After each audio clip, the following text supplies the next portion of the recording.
کریمہ میں وَقَضَىٰ رَبُّكَ أَلَّا تَعْبُدُوا إِلَّا إِيَّاهُ، اور اللہ تبارک و تعالیٰ کی عبادت کرو، وَبِالْوَالِدَيْنِ إِحْسَانًا، اور اپنے والدین کے ساتھ احسان کرو، حسن سلوک کرو۔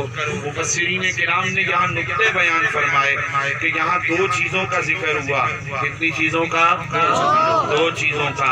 یہ محفلیں کچھ سیکھنے کے لیے ہوتی ہیں، کچھ درس قرآن و حدیث کے لیے ہوتی ہیں، اس لیے اس میں کچھ باتیں ہمیں ان ہستیوں کے متعلق، ان کے مقام کے متعلق، ان کی شان کے متعلق سننی ہیں۔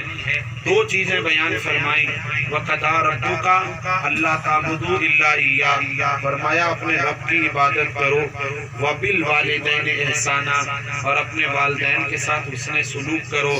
مفسرین کرام فرماتے ہیں یہاں یہ دو چیزیں اللہ نے الگ الگ نہیں بیان فرمائیں کہ ایک کسی اور موقع پر ہو، ایک کسی اور موقع پر ہو، ایک کسی اور آیت میں ہو، ایک دوسری آیت میں ہو، بلکہ ایک ہی آیت میں ایک ہی مقام پہ تسلسل کے ساتھ اللہ نے فرمایا اللہ کی عبادت بھی کرو اور والدین سے حسن سلوک بھی کرو۔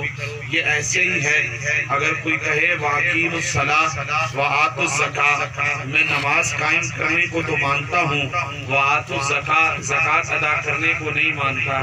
ایسے ہی ہے کہ اگر کوئی کہے کہ میں اللہ کی عبادت کو کرتا ہوں، ماں باپ کے ساتھ حسن سلوک کو نہیں مانتا۔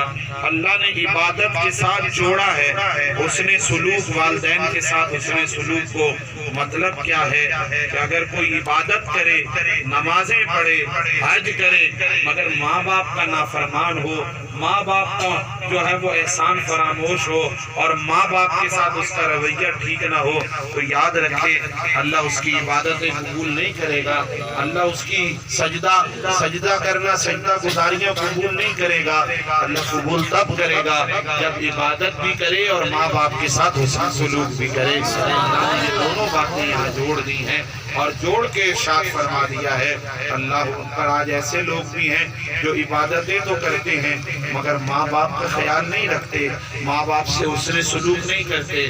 میں کہتا ہوں ایسی فقیری کا یا ایسی مجاوری کا کیا کرنا ہے جو کہے سالوں سال میں تو چلوں پر ہوں، سالوں سال میں تو سفر میں ہوں، سالوں سال میں تو کسی مزار پر ہوں، اور ماں باپ اس کے گھر میں ترستے ہیں، تڑپتے ہیں۔ بوڑھا باپ ہے، بوڑھی ماں ہے، اسے پانی دینے والا کوئی نہیں ہے، اسے پوچھنے والا کوئی نہیں ہے، اس کی فکر کرنے والا کوئی نہیں ہے، اس کا خیال رکھنے والا کوئی نہیں ہے۔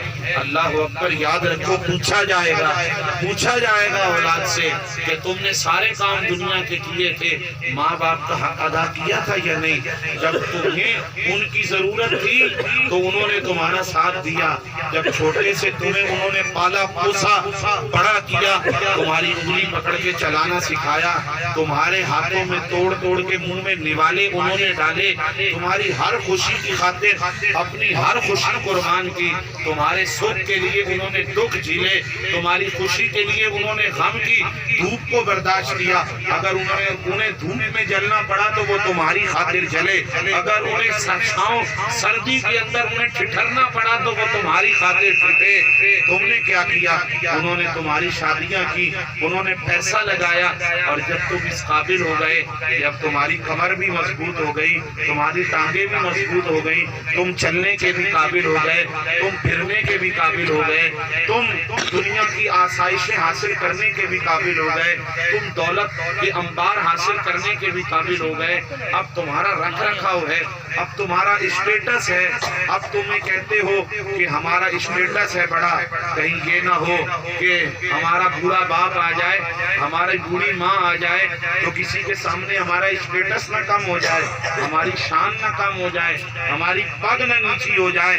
یاد رکھو جس نے تمہیں پیدا کیا ہے، جس ماں باپ کی تم اولاد ہو، اگر تمہیں ان کے سامنے آنے کی وجہ سے اسٹیٹس نیچے لگتا ہے تو پھر تم بہت گرے ہوئے انسان ہو، پھر تم گھٹیا ترین آدمی ہو کہ جنہوں نے تمہیں پیدا کیا آج تم انہیں اپنے لیے باعث ذلت یا کم عزتی کا بے عزت ہی سے باعث سمجھتے ہو. یاد رکھنا جس دن تمہاری یہ سوچ ہے سمجھ لو اس دن سے تم گرنے لگ گئے ہو, اس دن سے تمہاری عزت اور مرتبہ کم ہونے لگ گیا. نہ صرف دنیا کی نظروں میں بلکہ اللہ کی نظروں کے اندر تم کم ہونے لگ گئے, تمہاری عزت کم ہونے لگ گئی ہے. حضرات ایک وہ شخص تھا, باپ کی بات کریں, ماں کی شان بھی اللہ نے بہت رکھی ہے, باپ کی شان بھی اللہ نے بہت رکھی ہے, ماں کی شان بھی براء البراء ہے, باپ کی شان بھی براء البراء ہے. ماں اگر ماں کے قدموں کے نیچے اللہ نے جنت رکھی ہے نا, تو باپ کو اللہ نے جنت کی چوکھٹ, جنت کا دروازہ فرمایا ہے. اور پھر فرمایا ماں کے قدموں کے نیچے جنت ہے تو باپ کی رضا میں اللہ کی رضا موجود ہے, باپ کی ناراضگی میں رب کی ناراضگی ہے. لہذا ماں باپ کو راضی رکھتے ہوئے اپنی زندگی کو بسر کیا جائے. کبیرہ گناہوں کی جو فہرست ہے, کبیرہ گناہوں کی فہرست کے اندر ایک یہ بھی ہے جو والدین کی نافرمانی کرتے ہیں, والدین کو ستاتے ہیں, یہ کبیرہ گناہوں میں شامل ہے.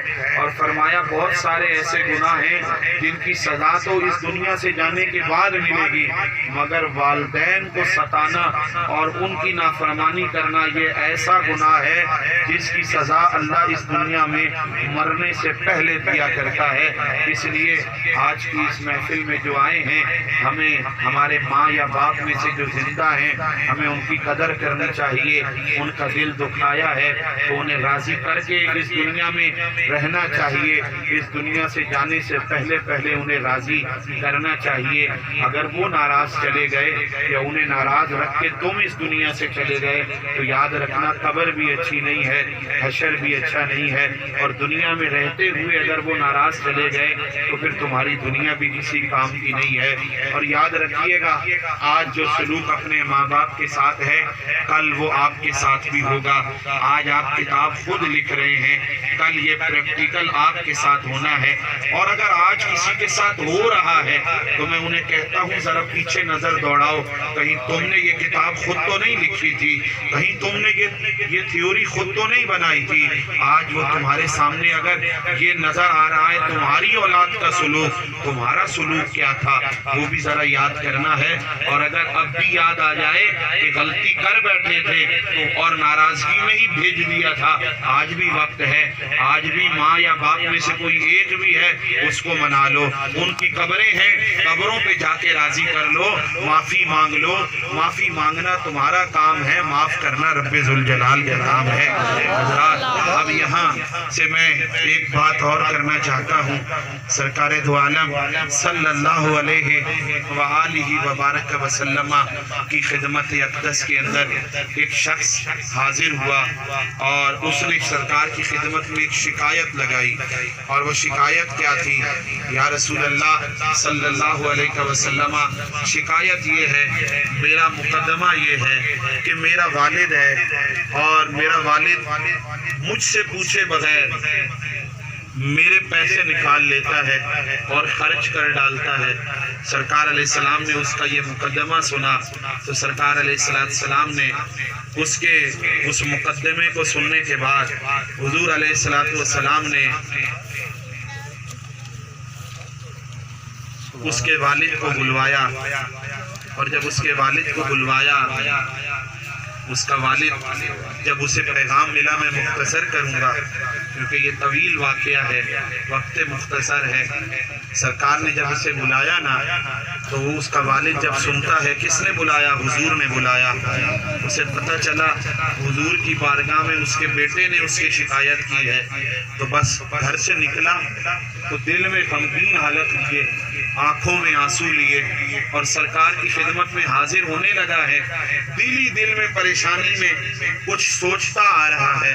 اور جب حضور کی بارگاہ میں پہنچا نا, سرکار علیہ السلام کی بارگاہ میں جب پہنچا, اس کا لڑکا بھی موجود ہے, صحابہ کرام بھی موجود ہیں. حضور علیہ السلام کی بارگاہ میں کچھ عرض کرنے لگا تو اتنے میں جبریل امین حاضر ہوئے. جبریل نے حاضر ہو کے عرض کی, سونیا باقی تو اس سے بات چیت بعد میں کیجئے گا, آپ کے رب کا پیغام ہے، اس سے یہ فرمائیے جب یہ گھر سے چلا تھا تو یہ کچھ سوچ کے چلا اور کچھ اشعار اس نے اپنے دل ہی دل میں سوچے ہیں، اسے کہیں پہلے وہ آپ کی بارگاہ میں پیش کرے پھر بات آگے بڑھے گی۔ اللہ اکبر۔ حضور نے فرمایا اے اس شخص کے باپ، اے بندہ خدا، اے میرے غلام ایسے کر، اس نے جو بات کی ہے وہ بعد میں ہوگی، وہ بات بعد میں کریں گے، پہلے حکم یہ ملا ہے کہ جو تو سوچ کے آیا ہے نا، جو اشعار تو نے دل میں آتے ہوئے سوچے ہیں، پہلے وہ بیان کر۔ اب اس نے وہ اشعار پڑھنا شروع کیے اور ان کا مفہوم یہ ہے، اس نے روتے ہوئے عرض کی اے اللہ کے محبوب صلی اللہ علیہ وسلم، جب مجھے یہ پتا چلا نا کہ میرے بیٹے نے میری شکایت آپ سے کی ہے تو مجھے بڑا دکھ ہوا، مجھے بڑا رنج ہوا کہ کچھ کہنا تھا تو ویسے ہی مجھے کہہ دیتا، آپ کی بارگاہ میں بیٹے نے میری شکایت کی ہے۔ اللہ اکبر۔ تو اس نے کہا میں نے یہ سوچا کہ میرے دل میں یہ خیال آیا کہ جب یہ چھوٹا تھا، جب یہ پیدا ہوا تھا تو پھر اس وقت جب یہ بول نہیں سکتا تھا تو میں اس کی بات سمجھنے کے لیے اس کے ساتھ بچوں کی طرح کھیلا کرتا تھا، جب یہ چل نہیں سکتا تھا تو میں اس کی انگلی پکڑ کے اسے ٹہلایا کرتا تھا، چلایا کرتا تھا۔ یا رسول اللہ صلی اللہ علیہ وسلم، جب اس کی کمر کمزور تھی، میری کمر مضبوط تھی، تو میں اس کی خوشیوں کے لیے مشقتوں کو برداشت کیا کرتا تھا۔ میں دنیا کے سارے تھپیڑوں، گرمی کے تھپیڑوں سے، مشکلوں سے میں لڑ جایا کرتا تھا، مگر اس کے منہ سے اگر ایک لفظ نکلتا تھا اس کو پورا کرنے کے لیے میں ہر سکھ قربان کر دیا کرتا تھا، لیکن اسے وہ خوشی دیا کرتا تھا۔ اس کی ٹانگیں کمزور تھی، یہ گرتا تھا، میری ٹانگیں مضبوط تھی، میں اسے اپنے کندھوں پر اٹھا لیتا تھا، اپنی گود میں اٹھا لیا کرتا تھا۔ یا رسول اللہ صلی اللہ علیہ وبارک وسلم، اللہ کے رسول، پھر ایک وقت ایسا آیا کہ یہ بڑھنا شروع ہوا اور یہ جوان ہونا شروع ہوا۔ میں نے اس کی خاطر، اس کی خوشیوں کی خاطر میں نے اور دکھ برداشت کرنا شروع کیے۔ پھر ایسا ہوا اے اللہ کے نبی، یہ جوان ہونا شروع ہوا، مجھ پر بڑھاپا طاری ہونا شروع ہوا۔ اے اللہ کے نبی، اس کی ٹانگیں مضبوط ہو گئی، میری ٹانگیں کانپنے لگ گئی، اس کی کمر مضبوط ہو گئی، میری کمر جھک گئی ہے اللہ کے نبی صلی اللہ علیہ وسلم۔ پھر ایسا ہوا کہ اب یہ کمانے لگ گیا، اب جب کمانے کے بعد میں نے اس کی شادی کر دی، یہ شادی شدہ ہو گیا، یہ بال بچوں والا ہو گیا۔ اب کئی دن گزر جاتے ہیں اللہ کے نبی صلی اللہ علیہ وسلم، کئی دن گزرنے کے بعد یہ میری خبر نہیں لیتا، یہ میری طرف دیکھتا بھی نہیں ہے، یہ مجھے پوچھتا بھی نہیں ہے۔ یہ صحابی اس جوان کے والد کا بیان جو حضور سن رہے ہیں، وہ کہتا ہے کئی دن تک نہیں پوچھتا اور میری کچھ ضروریات ہوتی ہیں وہ پوری نہیں کرتا، پھر جب میں بہت تنگ آ جاتا ہوں نا، مجھے بھی اپنے کچھ رشتہ داری نبھانی ہوتی ہے، تو اللہ کے نبی میں اس کی جیب سے کچھ پیسے نکال لیتا ہوں اور نکال کے میں وہاں خرچ کر دیتا ہوں۔ اللہ اکبر۔ وہ یہ کہہ رہا ہے، اور جب اس نے یہ لفظ کہنا ہے اللہ کے نبی، اتنا تو بندہ پڑوسیوں کو بھی پوچھ لیتا ہے، اس نے تو مجھے اس برابر بھی نہیں رکھا ہے۔ تو جب یہ چپ ہوا نا اور اس نے نظر اٹھا کے دیکھا تو سامنے اللہ کے نبی کی آنکھوں سے آنسو جاری ہے، اور حضور کی آنکھوں سے آنسو، حضور کی داڑھی بھیگ چکی ہے، حضور کے غلام صحابہ بھی ان کی بھی ہچکیاں بن چکی ہیں۔ اللہ کے نبی نے فرمایا بس کر اے بوڑھے شخص، ٹھہر جا۔ حضور نے روایت کے الفاظ ہیں، اس کے لڑکے کو جس نے شکایت کی تھی نا، یہ میں نے ہاتھ کیا، حضور نے اس کے یہاں گربان سے پکڑا اور دوسری روایت میں اس کے سینے پہ زور سے ہاتھ مارا اور مار کے فرمایا تجھے شرم نہیں آتی اپنے باپ کی شکایت کرتے ہوئے؟ سن، آج محمد عربی کی عدالت کا فیصلہ یہ ہے کہ تو بھی اپنے باپ کا ہے، تیرا مال بھی تیرے باپ کا ہے، اور تیرے باپ کو تیرے سے پوچھنے کی کوئی ضرورت نہیں ہے کہ وہ تجھ سے پوچھ کے تیرے مال کے اندر تصرف کرے۔ اللہ اکبر۔ اس ایک واقعے سے ہی ہمیں سبق لینا چاہیے کہ آج ہم اپنے ماں اور باپ کا کس قدر خیال کرتے ہیں۔ ہم تو چند پیسے ان کو دے کے ان پر احسان کرتے ہیں، ہم کئی دن تک اپنے ماں اور باپ کو پوچھتے نہیں ہیں، ان کی خبر گیری نہیں کرتے، ہمارے ہاتھ ٹوٹ جائیں انہیں ہم دباتے نہیں ہیں، ہماری زبانیں گونگ ہو جائیں انہیں پوچھتے نہیں ہیں۔ اللہ تعالیٰ ہمیں اپنے ماں باپ کی قدر کرنے کی توفیق عطا فرمائے۔ پوچھو ان سے جن کے ماں باپ اس دنیا سے گزر گئے ہیں، باپ مرے سر ننگا ہوگا، پیر مرن کل خالی،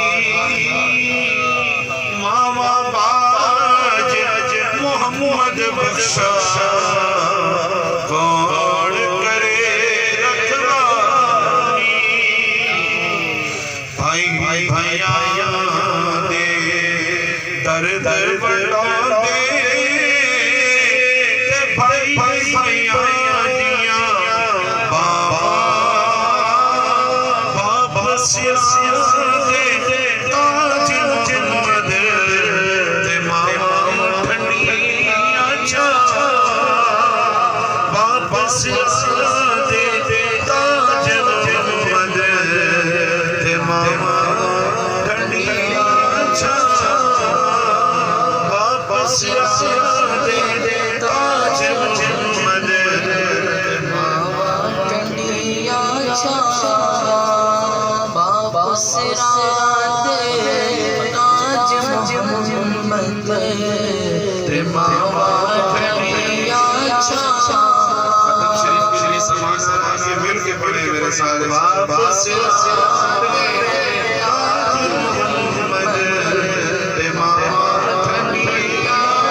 والدین میں سے جو اس دنیا سے رخصت ہوئے، اللہ ان کی بخشش و مغفرت فرمائے، اور ان کے حیات ہیں اللہ ان کا سایہ تادیر ان کے سروں کو دائم رکھے۔ محمد شاہد صاحب کے والد مرحوم اللہ کریم انہیں جنت الفردوس میں اعلیٰ مقام عطا فرمائے۔ مولانا رمضان قادری صاحب کی والدہ صاحبہ بھی گزشتہ دنوں انتقال ہوا، اللہ کریم ان کی بھی درجات بلند فرمائے، جنت الفردوس میں اعلیٰ مقام عطا فرمائے۔ آمین وما علینا الا البلاغ المبین۔